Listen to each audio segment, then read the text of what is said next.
Hello everyone. I wondered if you might like to learn how to do this loopy crochet effect. It's quite nice for little things like amigurumi, where you have this loopy woolly effect. You might remember that little sheet from the other day when I did Easter crafts. It's not my pattern, but there is a pattern link if you want to pop on the blog and have a look for that. This is a little sheep I made with the loopy effect. He's not great, his face didn't quite come out right, but it gives you the idea on the sort of thing you can make using those loops. And I also made this little duster mitt, which has a lovely fluffy feel to it, and quite handy just for dusting down things, perhaps for cleaning your car windscreen and such like.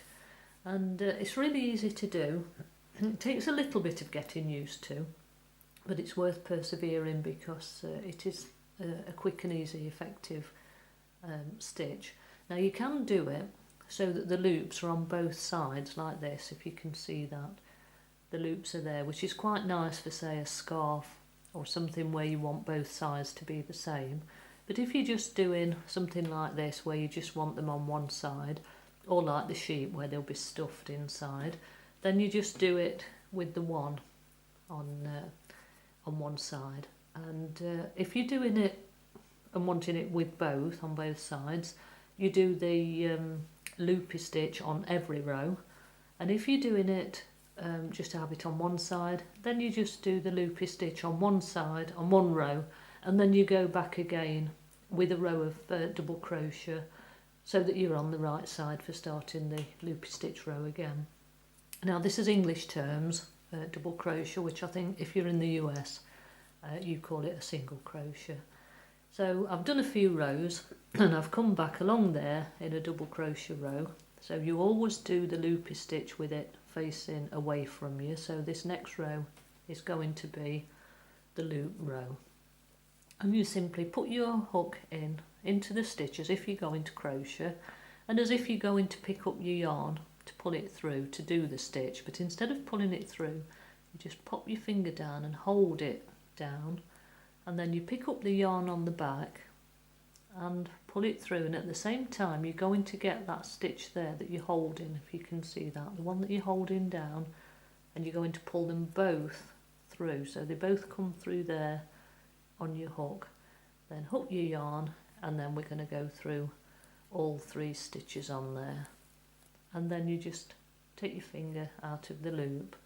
So I'll show you that again. You go into your stitch as if to crochet, hold it down with your finger, hook it round, and then pick up that stitch at the back there and pull them both through.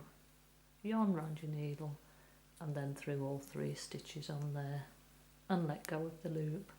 Now if you want to do a bigger loop, you do the same thing, but you just wrap the yarn round your finger 2-3 times, however many you want, and then you would hook it again. But again, you must make sure you get that yarn at the back there so that it sort of knots it in. So you do through the 3 again and let go, and can you see how that loop is much longer than those?